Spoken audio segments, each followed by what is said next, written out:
Namaste. Namaste, namaste. Namaste, Mahodaya. Namaste, namaste. Namaste, Jagdish ji. Namaskar. Yeah. Namaste.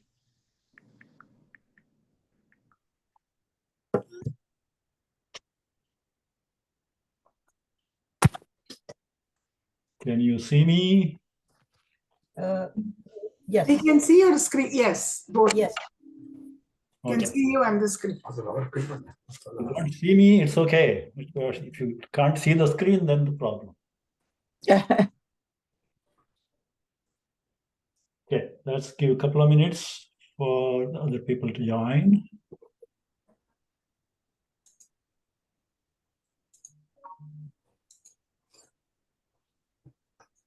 Hari Om, Jagdish ji. Hari Om, Hari Om. Thanksgiving over? Oh, yeah.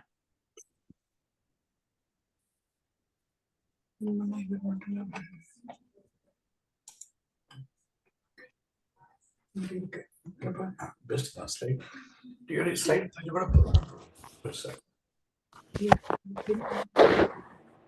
Can you hear me? Yes. Thank you.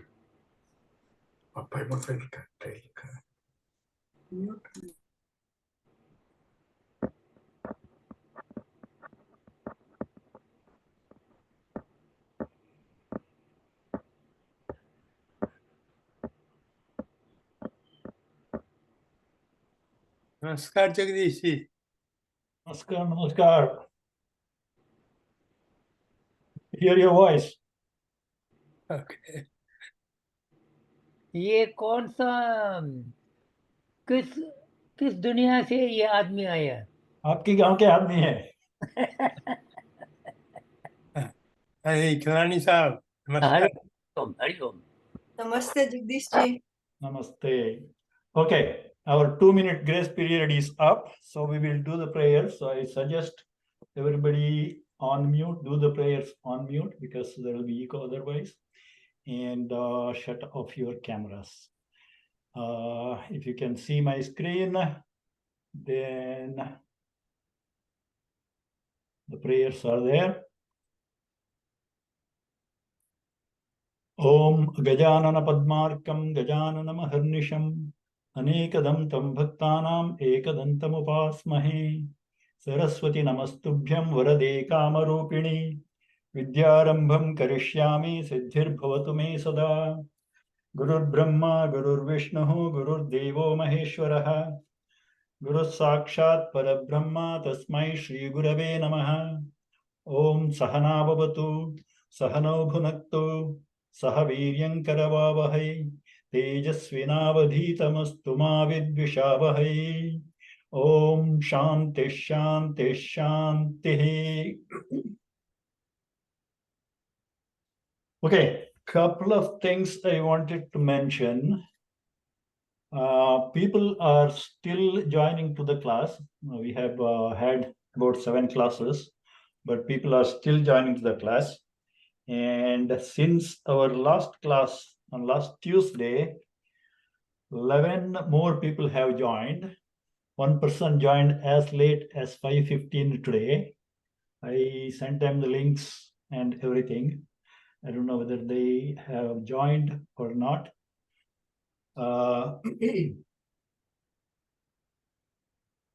Then, for those who have joined newly,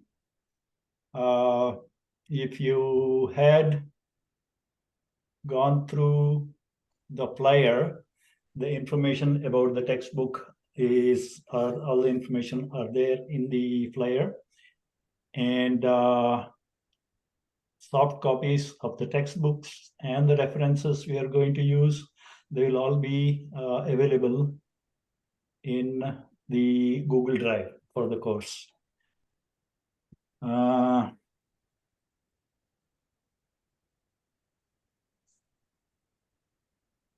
And there are quite a few questions about how to join.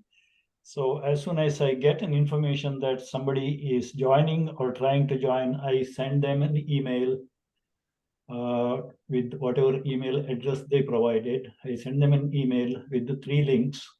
One link is for joining this Zoom class. The other link for getting access to the old recording of the old classes, as well as the textbooks and any other materials in the drive. And the third link is for joining a WhatsApp group. We made a WhatsApp group just for this class, so that any information can be posted for quick reference. Like some people might be asking, what time is the class? Is the class cancelled or something like last Thursday? For the Thanksgiving, all those informations will be readily available if you join the WhatsApp group. The link for the joining the WhatsApp group also is there in the email. Then there were a few people who mentioned while registering that they answered no for the question whether you can read or write Devanagari.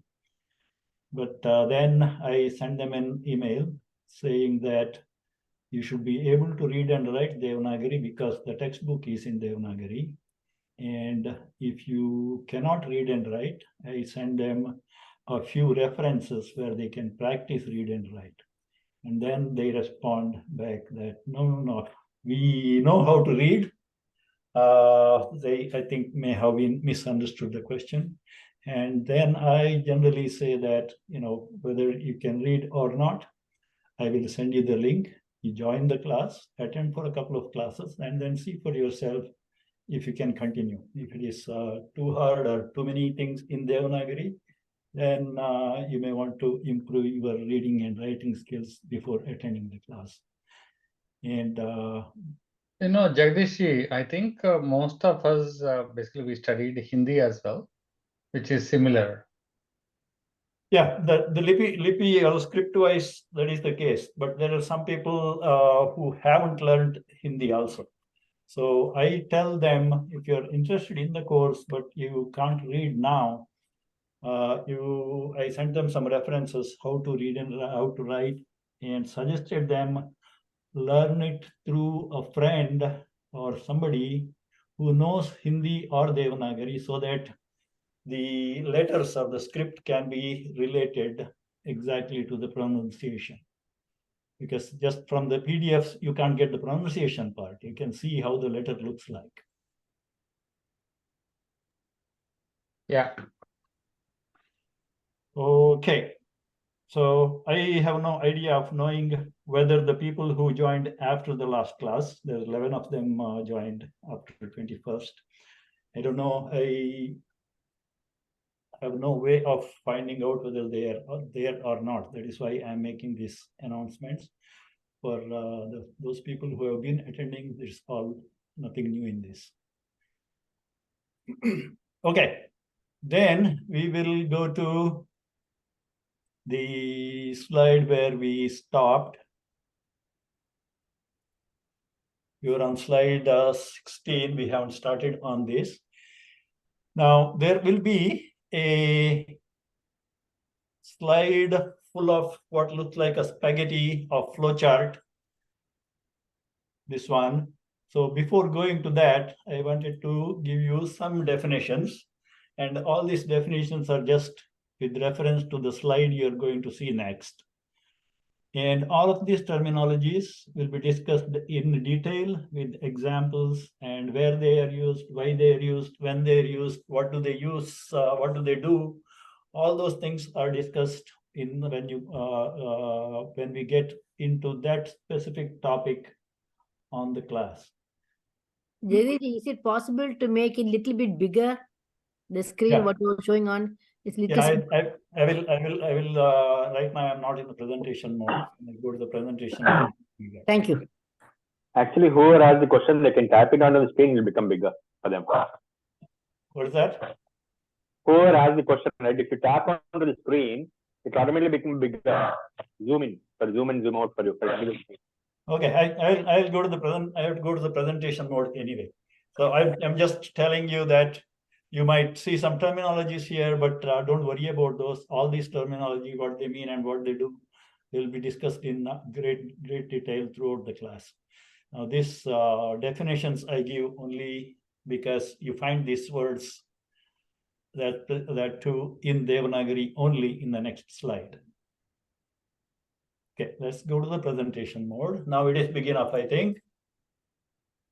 Okay, most of you already know what a dhatu means. A dhatu is a verb root, which is the very base unit or the starting brick for most of the words in Saṁskṛta. So verb root, I use this symbol to indicate a root.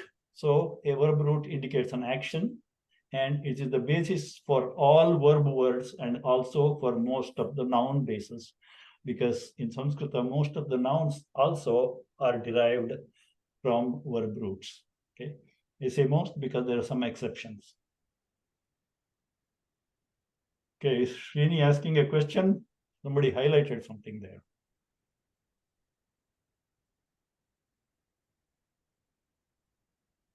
I'm sorry, no, it was an error. Sorry. Okay, I don't know why it showed up on my screen. There's a scribble showed up on my screen, so I thought you might have a question. Okay, so dhatu is the base unit. Okay, and I mentioned earlier there are about 2,200 different dhatus, each indicate an action. And in our reference subfolder in the Google Drive, there is a PDF of what is called Dhatu Patha or Dhatu Kosha, which lists all those things with some details. You will see another terminology in the next slide called Pratipadikam. Pratipadikam is a nominal base, like we say Rama Shabda or Hari Shabda. So Hari is the Pratipadika, and then you add some vibhakti pratyayas to make a noun word. So this is the base, noun base. Sometimes they're also called in grammar circles as nominal stem. Okay, Saṁskṛta, there is no confusion. There is only one word, that is Pratipadikam. Pratipadikam is nominal stems to which you add other vibhaktis and other things. Hari is noun, right, Jagdish? Okay, Hari is noun base. Okay. It is the base form without any vibhakti pratyayas added. Otherwise, as a noun word, it will be either Harihi or Haraye or Harishu, all those things after adding the vibhakti. Okay, just Hari itself is a Pratipadika. You won't generally see in a Saṁskṛta word just Hari. Okay, so you might see Harihi or Harim or Harina, all those things. Those are derived by adding vibhakti pratyayas. Okay. The only time you see Hari is you are giving the parichaya of the word. Hari Shabda, Ikaranta Pullinga, Hari Shabda. Then it's the meaning that Hari is the Pratipadika. Okay, without adding any connecting vibhaktis. Is that clear? Yeah. Okay. Now these two items, which are the base units, like verb root, the dhatu is the base unit for a verb word, Pratipadika is a base unit for a noun word. They're together sometimes are called Prakriti. That just means the original one. Okay, as the meaning given, it's the original unmodified base of a word compared to a modified word. Okay, like for example, Kr is a dhatu, karoti is a word. Okay, so Kr will be Prakriti and karoti is a derived word, will be Vikriti, modified. Vikriti is nothing but modified. Okay, and this Prakriti, both dhatu and Pratipadikam, by themselves are not used in the language. They're used only after adding some suffixes. Okay. So Prakriti is a general terminology used in grammar specifically for these two entities, dhatu and pratipadika, before adding any suffixes. And neither of them will appear in a sentence as prakriti itself. It's always dressed up with some pratyayas.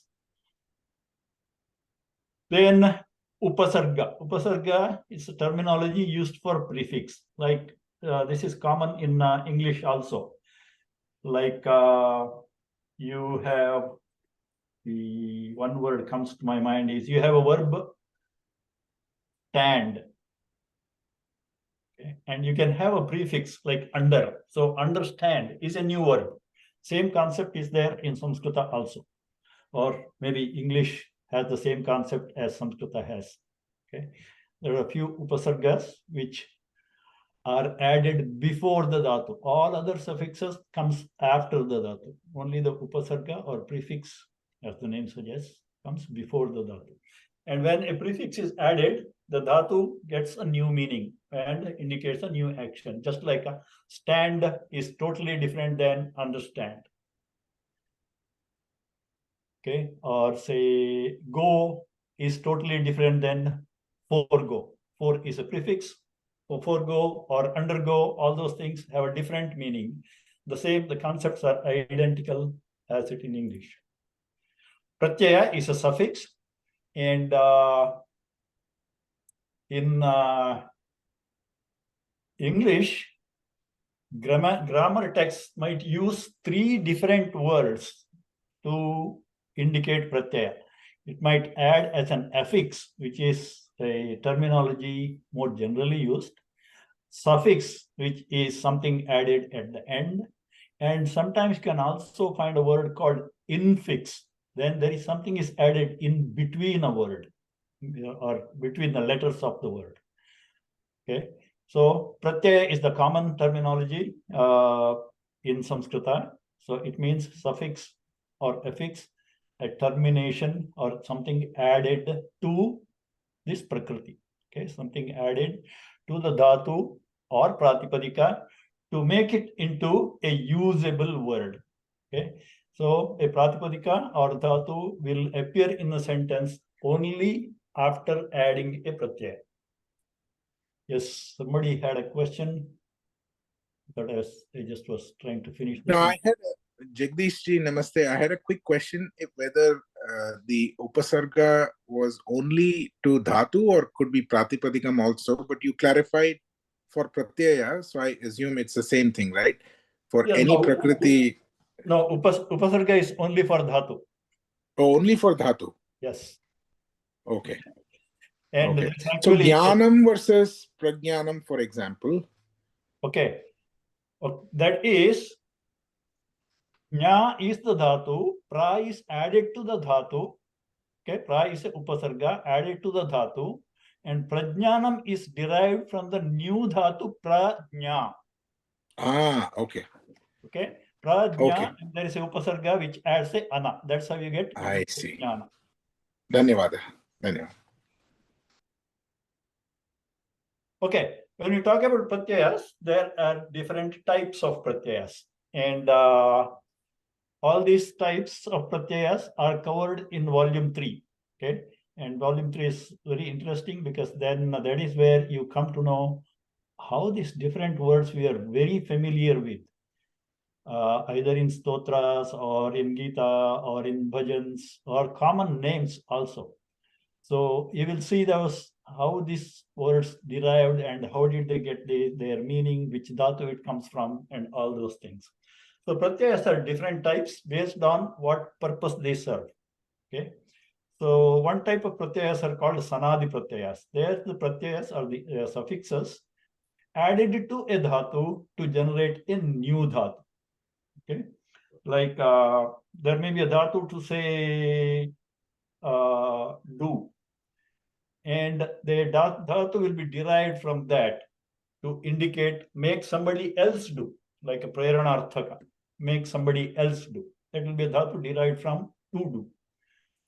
Another type of pratyaya is its main purpose is to convert a verb into a noun. So a krit pratyayas, those pratyayas are the ones when added to a dhatu generate a noun base.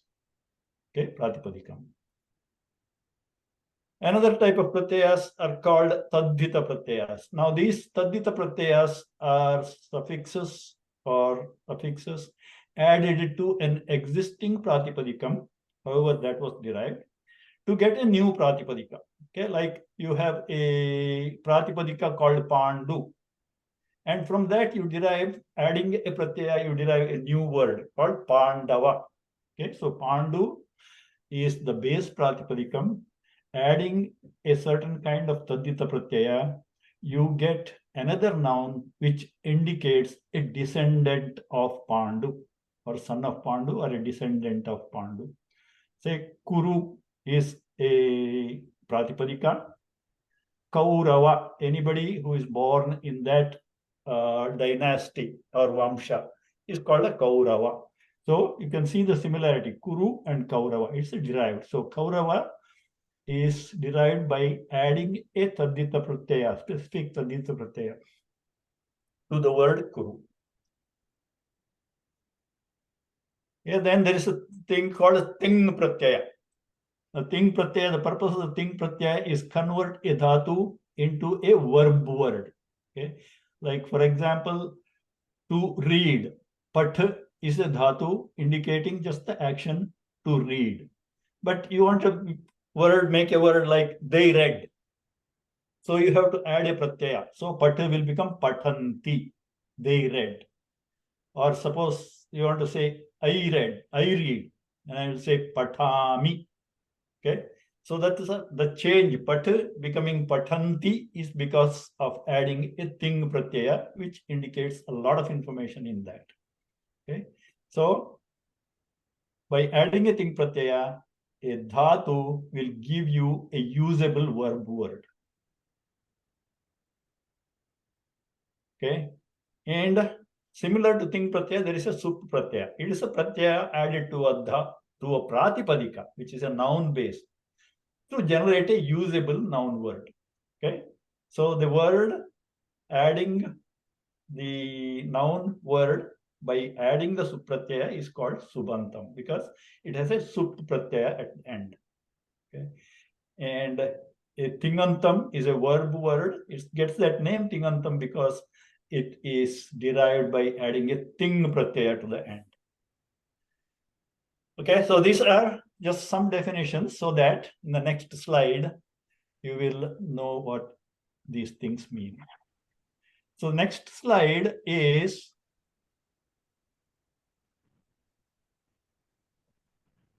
did the scribble still come there? Okay, so the next slide is a flowchart kind of thing, showing the different ways the words in the Sanskrita language are derived, based starting from a dhatu. There is multiple ways.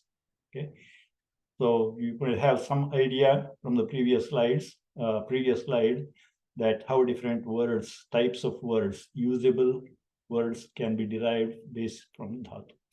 So the base unit, the starting block is dhatu, which is a nickname for that is prakriti, because it is the base unit, nothing added to it yet, in a nascent form.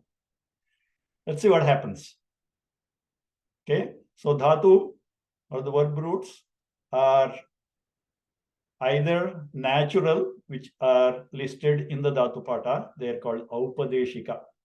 Okay, aupadeshika means upadesha. Upadesha is Panini's works are called upadeshas.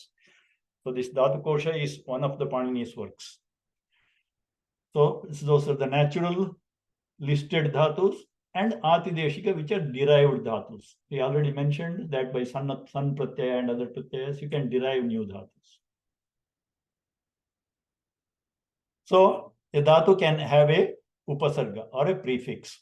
Okay, by adding a prefix, dhatu will indicate a different action, and hence it will be treated as if it's a new dhatu, derived new dhatu. And as I mentioned earlier, dhatu, when you add a ting pratyaya, you get a tiṅantam, which is a verb word. So verb root plus verbal suffix gives you verb word.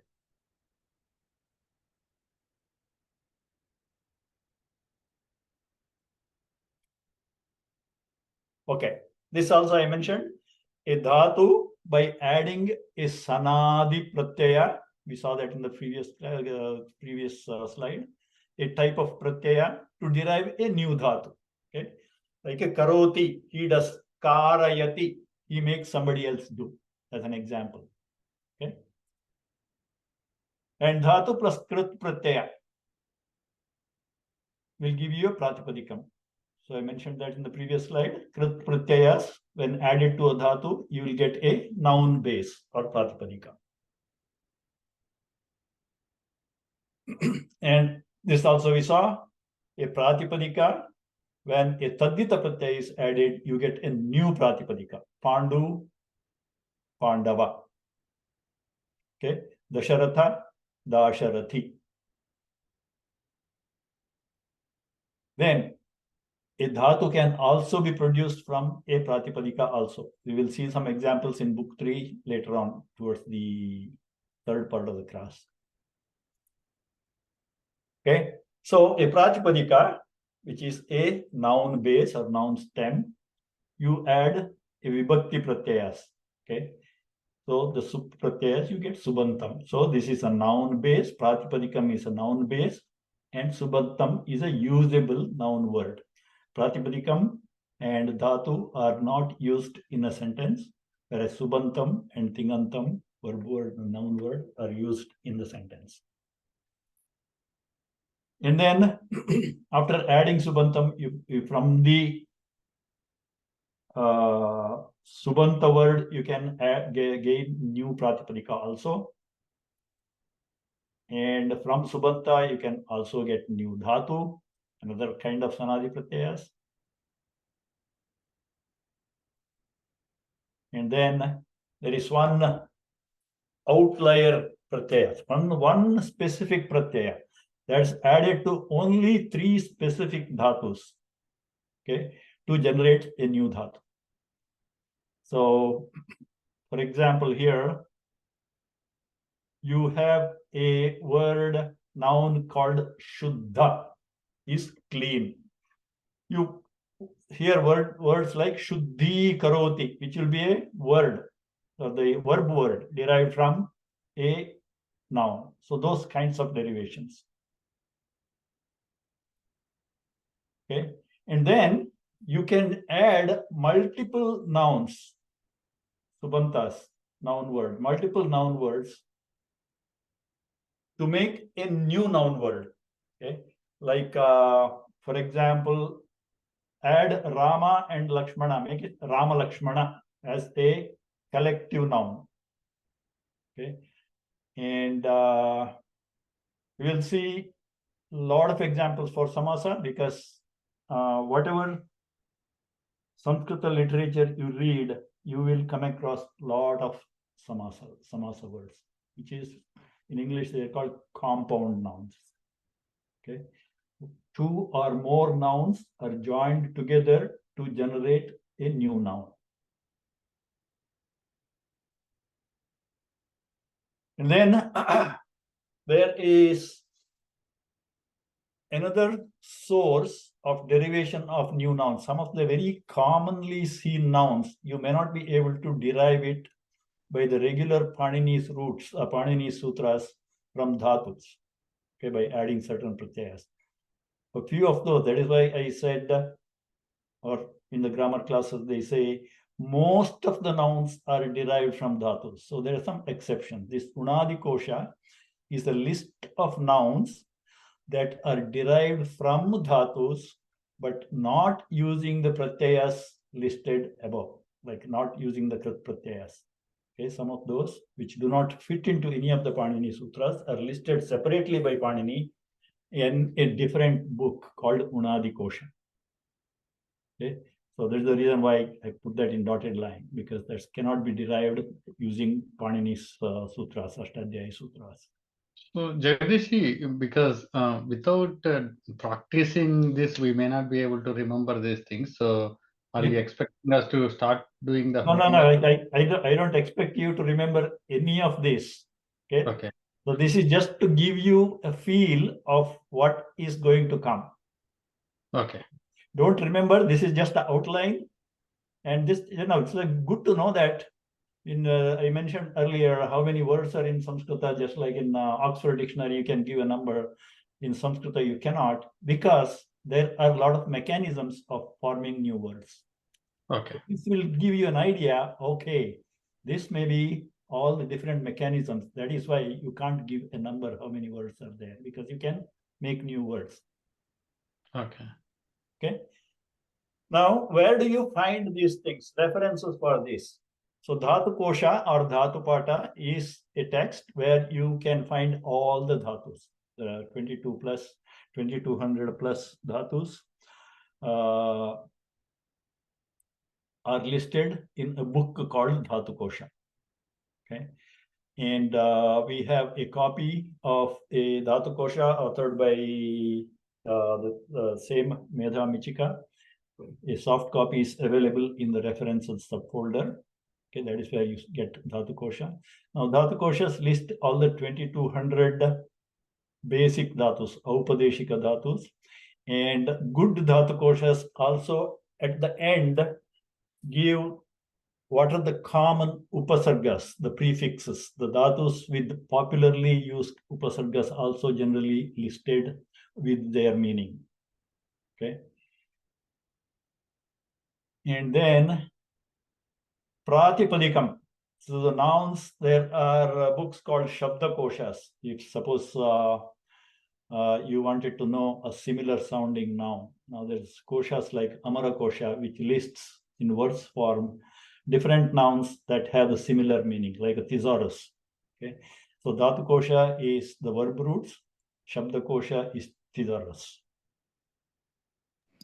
Is this the same thing as Shabda Manjari? No. Okay. Okay. What Shabda Manjari does is for the certain nouns based on whether it's Pullinga, Strilinga, Napumsakalinga, ending in A, I, U, it gives its vibhakti forms. Okay. Yeah, that is the book called Shabda Manjari.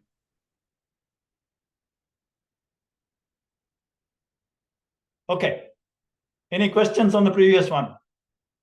The last time I did this presentation with like maybe a little faster in the 5-week course we had in ashram, where it was done live, and there's some people on remote also.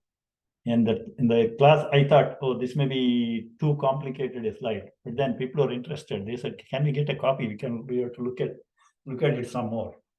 Okay, it looks complicated, but it's pretty meaningful. Gives you an idea how different, how the different mechanisms with which we can make the words. This is Ram. I have a question, not the previous slide, the one previous to that. The definition of Pratipadika in Sanskrit. Yeah. The word meaning of that, could you please? Okay. The word meaning, it just, if I have to tell the meaning in English, it is a nominal stem or noun base. And if you saw that definition slide, there was a word called Pratipadikam is adhatu or arthavat adhatuhu apratyayah pratipadikam. Yes. So a pratipadikam is arthavat, it is meaningful. Adhatu, it is not a verb root. Apratyayah, it is not a pratyaya or a suffix. Okay, so that unit or entity is called pratipadikam. Okay, thank you. Okay. Arthavadadatu rapratyayah pratipadikam.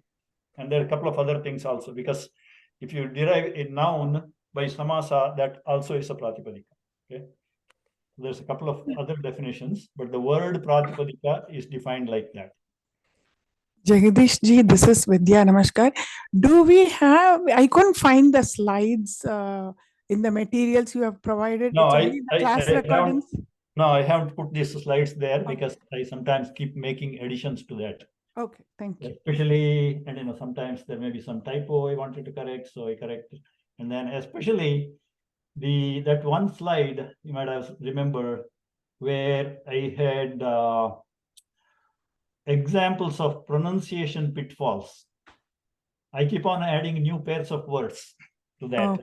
Okay, because I come across different ways people can mispronounce or confuse. So when I come across, I add a word there.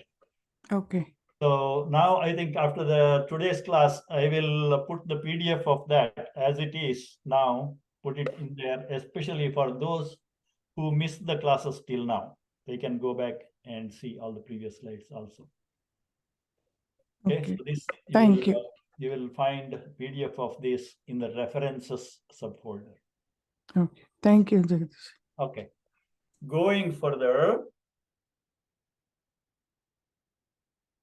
Okay, anybody knows how to remove this scribble I have? Do you guys also see this as scribble in turquoise color? Yes, we do. Yes. Yeah. Okay, this is somebody did something when he had a question.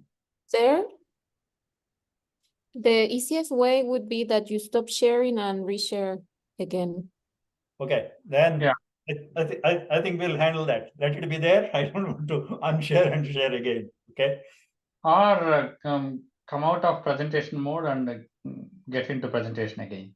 Okay, as long as we can read, it is not too thick to cover anything. No, let me try to erase it because it's something I did caused this. Let me erase it and try it. Okay, if you can, go ahead, but I don't want to get out and come back again. Okay, beautiful. Okay, I am the culprit. Good, thank you. Okay, now we are coming towards the end of this presentation. But still, don't be under the impression that everything in Saṁskṛta is so lofty, serious, cerebral, intellectual, spiritualistic, or moralistic. Sometimes the newcomers, when they look at Saṁskṛta language from a distance, they think that, oh, this is, way high up there. We can't reach that, and so only for some specific purposes, for the mantras and pujas and Gitas and Upaniṣads and things like that. It is not so. There is no shortage of down-to-earth, lighter vein, funny jokes, puzzles, tongue-in-cheek type comments, subhashitas. Everything is available. Okay, and I'll give you a few examples. So there's thousands of, or tens of thousands of subhashita. I have collections of whenever I came across literature with the subhashitas, and I collect them, especially in soft copy. And then short poems, riddles, and jokes, and fun facts. All those things are available. So to keep the course a little interesting, I gave some examples here, and they're all in Saṁskṛta, but then I'll try to explain it. Some of you already might have seen it, or you might get it also without explanation, but some of them I will explain it briefly. Okay, there is a kind of a joke kind of thing, fun fact. The first line, it is a shloka, like a regular two-liner shloka. It goes like, Swayam panchamukha putrau gajanana shadananau digambara katham jivet annapurnana chet grahe. Okay, it's like a, called as Chartu Chanaka, a fun fact. Okay, this is a comment on Shiva's family. As we know from the Shivas, from the Puranic Shiva. So he himself is Panchamukha. He has 5 mouths. And the 2 sons he has, one has a mouth of an elephant, and the other son has 6 mouths. Okay. Swayam Panchamukha, by himself, he has 5 faces or 5 mouths. Putrau, it is Dvivachana, two sons. One of them has an elephant mouth and the other one has 6 additional mouths. Okay. So many mouths to feed. The question is, Shiva, as we know, is Digambara. He doesn't even have a proper clothing. How does he provide, how does he feed all these mouths? Okay, so Swayam Panchamukaha, himself 5-mouthed. 2 sons, one is elephant mouth, other one is another 6 mouths. Digambara katham jivet. Katham is how. Digambara is Shiva. Katham jivet. How does he live? Annapurnana chet grahe. If there is no Annapurna, Parvati were not in the house, how could he have lived?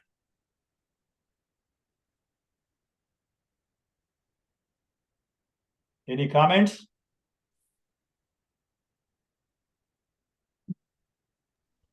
What is the meaning of Chatu Chanaka?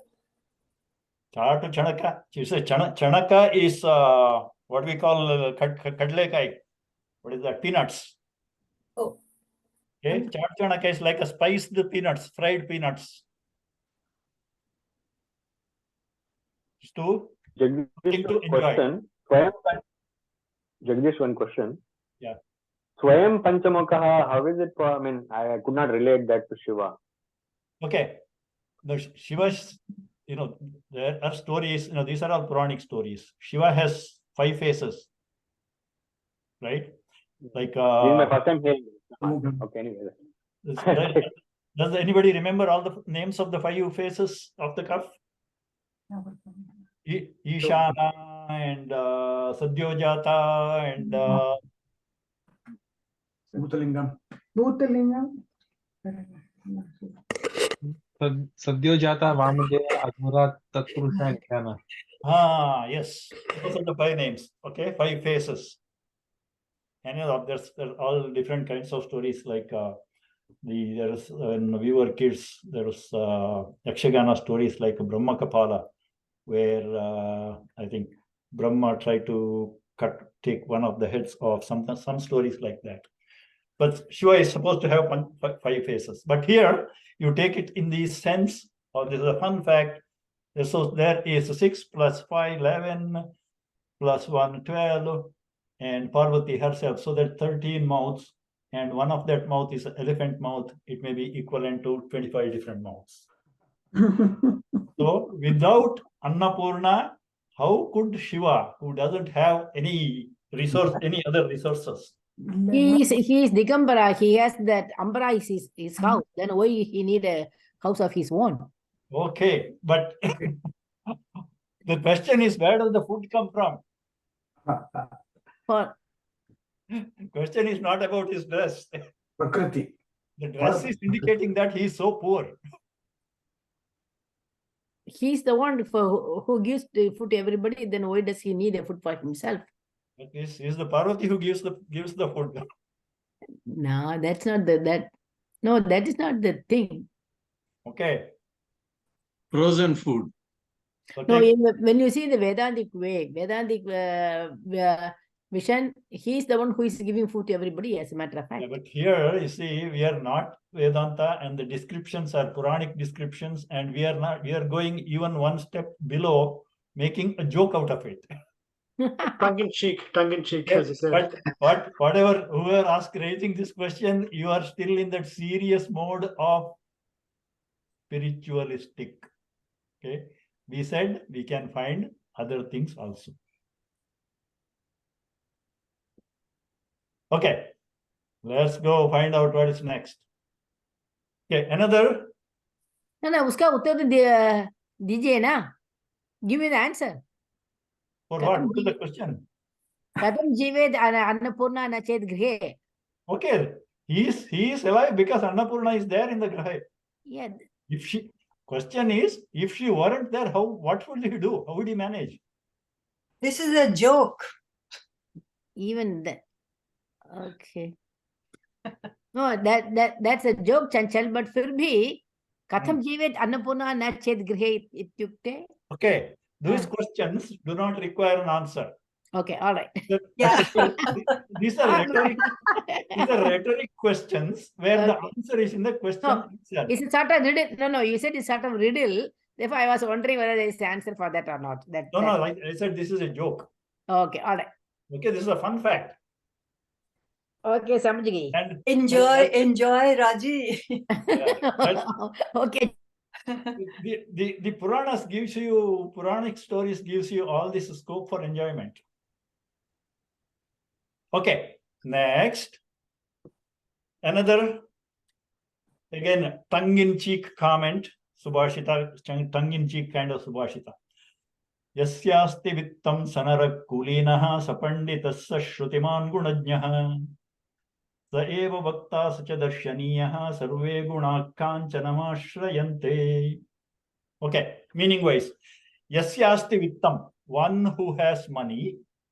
Sanaraha kulinaha, that man, sahanaraha, that man is kulinaha. He came from a noble family, good kula. Sa panditaha, he is a learned man. Sa shrutiman, he has learned all the things. Whatever has to be learned has been learned. Like Shruti, Prata Purana, all those things. Shrutiman, one who has digested everything. Okay, Pandita is like a wise man. Shrutiman is a learned man. He read everything, like what we say in English, well-read. Well-read. And Gunajñaha, he is a very virtuous. All good characters are in him. Remember, it starts with Yasyasi Vittam. Also, Saeva Vakta, he is the great orator. Such a Darshaniyaha, he is the one. If you want to meet somebody, he is the one to be visited. All because of why? Sarve gunaha kanchanam ashrayante. Okay. So once somebody has money, people assign all good qualities to him.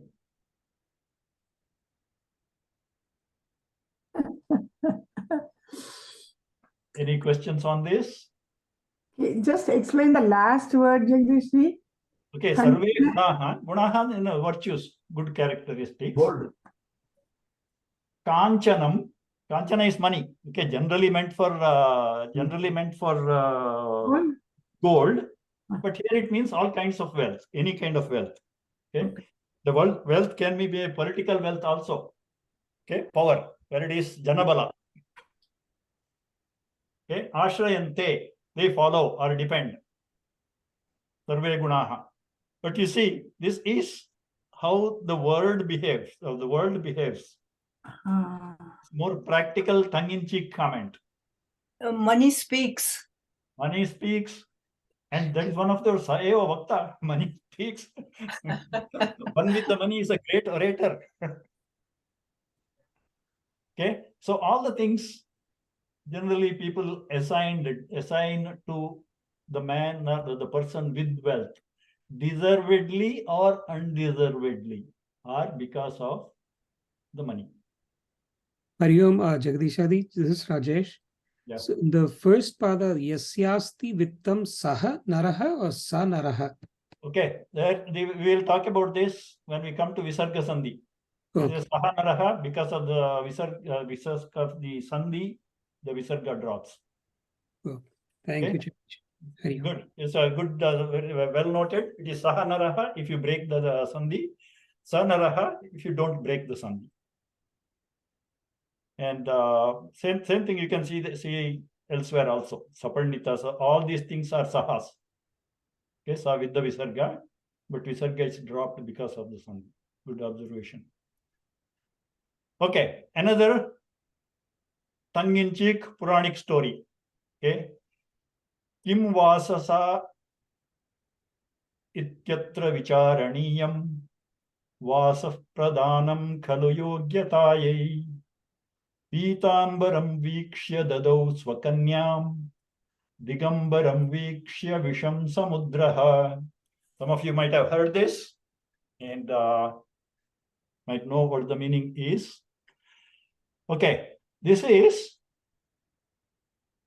a tongue-in-cheek comment highlighting the importance of dress or dress code.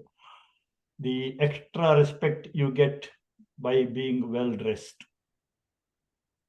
Kim vasasa, what is with the dress?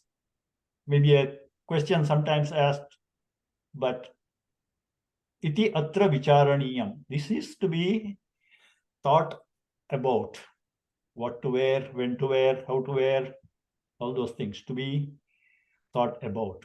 Vasah pradhanam khalu yogyatayai. Sometimes your eligibility depends on what you wear. Okay, and I think everybody knows this, everybody understands this, and everybody has heard a lot of jokes about this. There's a joke about what to wear from Ramakrishna Paramahamsa also. You might have heard about that in some classes or somewhere else. Okay, so Kim Vasasa. The Vasasa Kim. What is in the dress?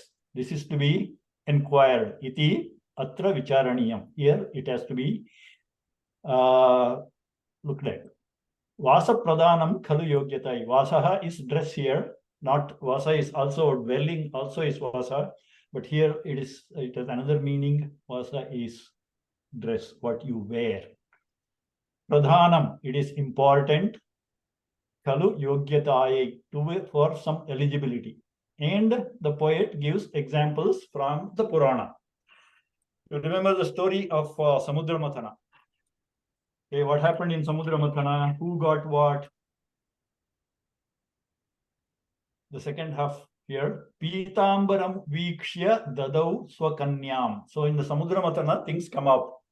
So Samudra Raja, the king of Samudra, Pitambaram vikshya, he sees Viṣṇu. So when Lakshmi comes out of Samudra Mathana, he gives it to Viṣṇu because he is very well dressed. Wearing kirita and all those things, Pitambara, clean dress, all those. What did he give to Shiva? What does Shiva get? Visham. Digambaram viksha visham samudraha. Okay, he was Digambara, he was hardly wearing anything, and even if he was wearing like a bhasma and some elephant skin or whatever, not neatly dressed as Pitambara Viṣṇu. So what did he get? He get poison. Visham. Okay, so Pitambaram Viṣṇu Viksha, having seen Dadau Swakanyam, he gave his own daughter. Lakshmi is supposed to be Samudra Tanaya. And Digambaram Viksha, having seen Shiva as Digambara, he gave him Visha. Okay. Who he? Samudraraja. Any questions on this? Namaste. I was wondering what exactly khalu means. I know we use it. The khalu is sometimes used, here it is used as a padapuraka. Sometimes you use what is called, just to fill the number of letters. You use some words which fill the place, like cha, api, khalu. Those are some of the words. Is khalu? Mahoday, khalu means the word khalu sometimes is used in the sense, didn't he? Also, can we use khalu as isn't it kind of thing? Yeah, is it? That's what I'm saying. It is like isn't it or isn't he? Or okay. Here it is vasa pradhanam khalu yogi. Isn't the dress determine eligibility? That way. Okay. Is it a conversational piece? Yeah, it's a conversational piece, right? Yes, so that it's like sometimes is used also to assert something definitely, in the sense of definitely or surely. Even it gives a meaning as indeed, right? Some places. Yeah, indeed, definitely, all those things. It depends on the context. Correct. Especially some of these avayas, indeclinables, that are used in multi-purpose, sometimes no purpose at all. The chandas will not be complete, it will be short of 1 or 2 syllables, so they add that. If it is added that sense without carrying extra meaning, they are called padapurakas, to fill the quarters. Okay, let's continue. Another is also kind of a joke. Kamale Brahma Shete Harashyete Himalaye Kshirabdhau cha harishyete manye matkuna shankaya. Okay. As the story goes, Brahma sleeps on Kamala flower. Harashyete Himalaya. Shiva sleeps or stays. Okay. Shete is used in both senses, where he lives and where he sleeps. Generally, you sleep where you live. Harashyete Himalaya. Shiva sleeps in the Himalaya. Kshirabdau cha harishyete. So Hari, Vishnu, sleeps in the middle of an ocean of milk. Why did these people, these are supposed to be gods, all powerful, why did they sleep in these all awkward places, uncomfortable places? Any guesses? If not, poet gives you a hint. I think because they are all pervasive. Okay, then why did they go there to those remote places? Because inhabitable places. Those are interesting places. No, the answer is much simpler. Mat guna sankaya. What does that mean? Mat guna sankaya. Okay, you know what matkuna is? Matkuna is bed bug. Oh, bed bug. Oh, mat guna shankaya. Yeah, shanka is you suspect. Worry. For fear of bed bug. Oh, there were in this place there is no bed bug. Himalaya, Kamala, Himalaya, and Kshirabdhau, there is no bed bug. Yeah, you can't have them. They can't survive there, right? There's no bed. No bed. Okay, you got the gist of it. Yeah. All these things are just to show that it's not all serious Vedanta and grammar and intellectual stuff. You can find lots of jokes also. Okay, another one. Dantaha vadanti jihve tvam dasham. Danta vadanti jihve tvam dasham kim karishyasi. Ekameva vacho vachmi noonam sarve patishyata. Okay, this is about our mouth. Now, when they are full, we have 32 teeth. Okay, and teeth are supposed to be very strong, and they got some high ego. So they challenge the tongue. Okay, so the teeth say, Dantaha vadanti, teeth say, Jihve is O tongue. This is Sambodhana, Jihve. Tvam dashamaha kim karishyasi. We are big in number, we are strong, we will bite you. What can you do? Okay, so that's the first line. Dashamaha ityukte artham kim? Dashamaha means we will bite. Oh, we will bite. Oh, it is a verb plural, that is a... Verb plural, Uttama Purusha. Uttama Purusha plural, okay. Danta vadanti jihve tvam dashama kim karishyasi. So, we are 32 of us. We are bigger in number, we are stronger, we will bite you. If we bite you, what can you do? What do you think? Ekameva okay, so the tongue, you might think that tongue is soft and weak. So tongue says, Ekameva vacho vachmi. Ekameva, just one. Vacha, sentence. Okay. Vachmi, I will say just one sentence. Everything fall down.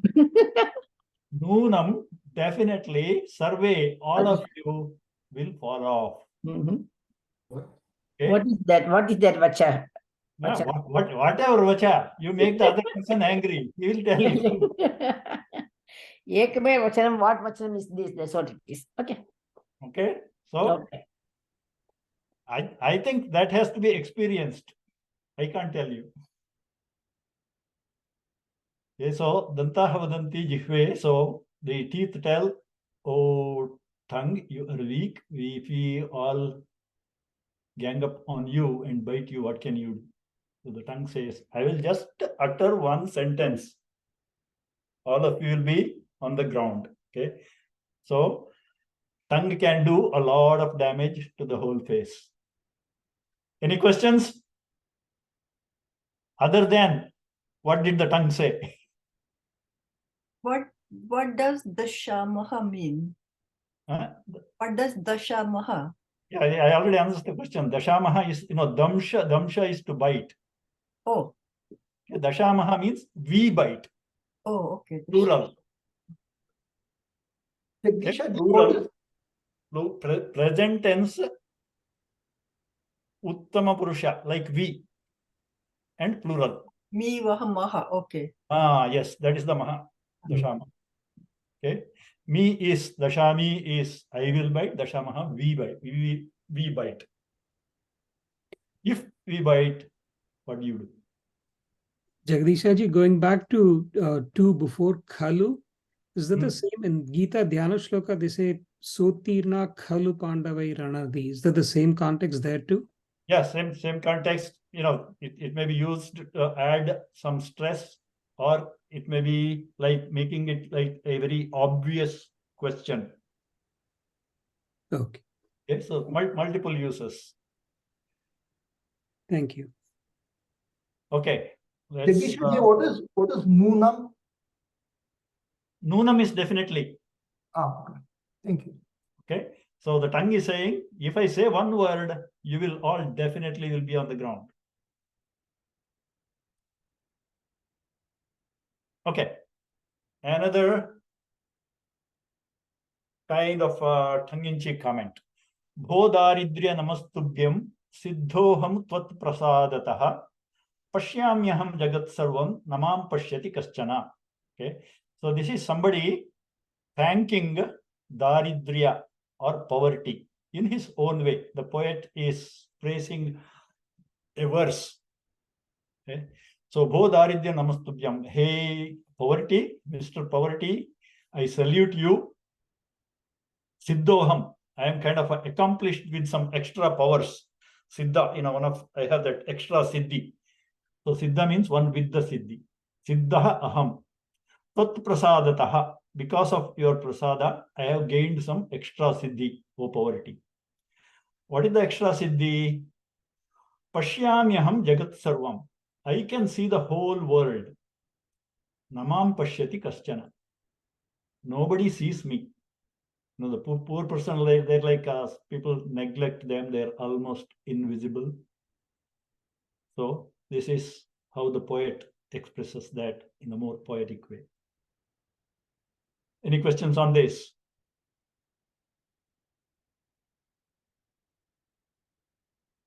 Is the meaning clear? Not really. Could you please repeat it? Okay. Oh, poverty, I salute you because I gained some extra powers because of you. Okay. What is the power? I got the power of invisibility. Okay. Na mam pashyati kaschana. Nobody sees me. Whereas I can see everybody. This is like the poet saying that because maybe people neglect or what is the good word? Ignore. Ignore poor people as if they are not there. Okay. But poor people can see all the show and glitter of the riches and everybody else, even though people ignore them. I kind of like this. Humility. Okay.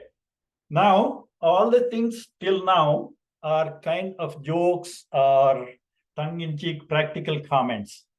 The next two are a little serious subhashitas. Okay. And these are actually maybe more spiritualistic. We will go a couple of minutes over. It's okay.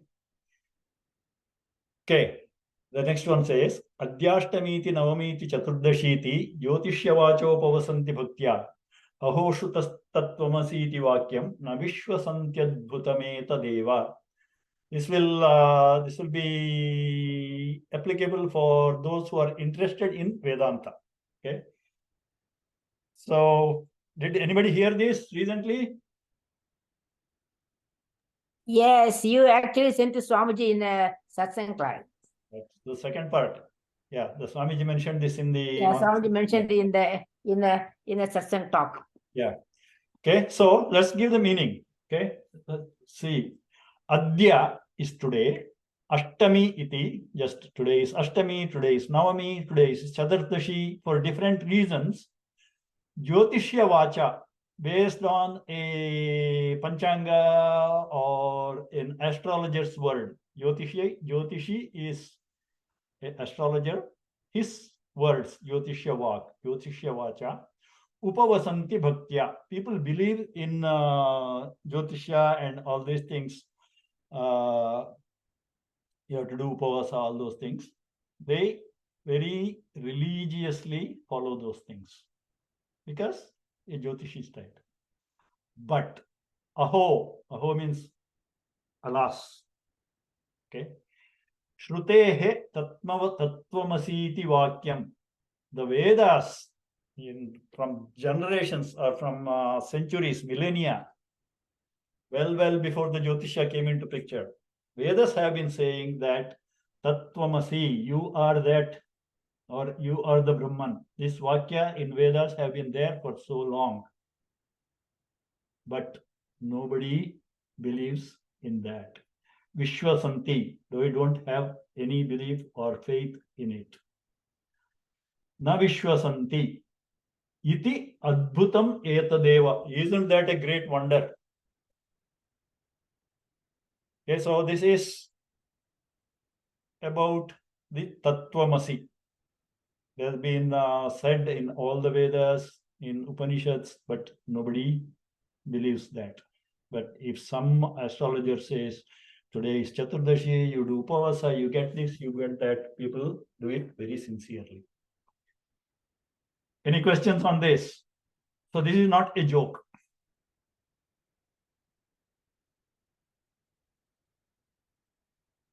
It's quite profound, Jagadish. Yeah. This last two are little profound. Okay? Because examples I have to put from both extremes, right? Okay. Next one. Ashanama manushyanam kāchidāścarya shankhala yaya baddāha pradāvanti muktastishtanti panguvat. Okay. This sounds like a riddle. And Swamiji mentioned that this fits into a alankara called virodhavasa alankara. Okay, so it's like a riddle. There's two kind of different parts of the sentence oppose each other as if. But if you get the meaning, then you know what it is. Asha, let's go to the meaning. Asha nama, the thing called desire. The thing called desire. Asha nama, manushyanam, of the people. Kāchidāścarya shankhala. It's a strange kind of, what is the shankhala? Chain with which you tie. Okay, like a dog chain. The chain with which you tie. So Asha is a strange chain that binds people, that ties down people. What is the strangeness? Everybody has the desires, Asha, and everybody knows it is strange. What is the strangeness? The strangeness or the virodhabhasa here is yaya baddāha pradāvanti. Those who are tied, whenever somebody is tied with something, some kind of a chain, they can't move, right? Because they're tied. If one is tied to a pole, they can't move around. But this chain, shankhala, is strange because the one who is tied by this chain keeps on running. Whereas muktaha tishtanti panguvat, who are not tied by this chain or free of this chain called desire, they stay in a place. Panguvat. Panguvat means like, pangu is the one who cannot walk. What is the English word for one who cannot walk? Something crippled. Crippled, right. Like a crippled person, he stays. Lame person. Lame, yes. Lame or crippled. So, muktaha tishtanti panguvat. So, those who are free from desire, they don't run. Here, run means run around. Okay, so from desire, you run around to gain or satisfy those desires. But if you are freer desire, you stay in place. You don't run after worldly things. Any questions? Both of these are pretty profound things.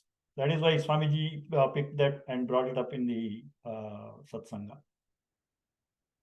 Like I told Swamiji, we talked about this in our Saṁskṛta class, because he was talking on that day, he was talking on that topic, like celebrations for different reasons. Yeah, he read from the notes what you sent to him. Okay, yes.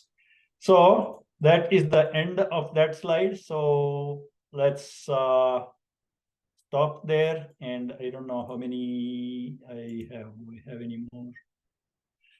Yeah, I have a couple more slides, which is an example of what can we do, what after the end of the course, what will you be able to do if you are through this course. Okay, to illustrate an example, we took one shloka and did all the step-by-step analysis to arrive at the final meaning. So I will give you an example of that. Might take next one class, might spill over a little bit for the next class. Any questions? When the slides will be ready for us to print, Jagdisha ji? Okay, I said I will place it in the folder today itself, and I might make some changes. If I make any changes, I'll let you know. Okay, good. Okay. Thank you. And okay, before we talk anything else, let's finish the prayer so we do not miss the prayers. Okay, let's do the concluding prayer. You can mute and do the prayers along with me.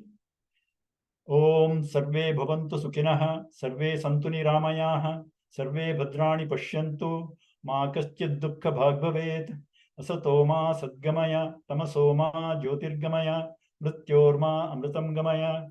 Om purnamadah purnamidam purnat purnamudachyate, purnasya purnamadaya purnamevavashishyate. Om shanti shanti shanti. Harihi Om Shri Gurubhyo Namaha. Harihi Om. Okay, any questions? No, I felt like today was a Thanksgiving treat with all these beautiful chatu shloka. It was wonderful. All right. Yeah, to keep it a little interesting. Yeah. Those interesting things are there in Saṁskṛta. It's not always grammar and subhashita and Vedānta. Okay. Are you planning to have those like once in a while? No, once we get into the text, okay, it is grammar. Okay. But what I generally do is when we get into the text, when a grammar topic comes, and if there is a applicable subhashita or a joke, something like this, which uses one or two words using that grammar concept that we just studied, I put them. Sounds good. Okay. So if it is just a textbook, those facts will not be there. So to make it a little bit interesting, whenever I remember or find something which is very applicable for what you studied, maybe one sandhi or a samāsa, then I put those things just to keep it interesting. And utility, you can see the utility of what you just learned. Right. Beautiful. Thank you. Okay. Hari Om. Shubharatri Sarvebhyaha. Hari Om. Thank you. Thank you. Thank you. Bye. Thank you, Jagdish ji. Namaste. Namaste. Shivratri.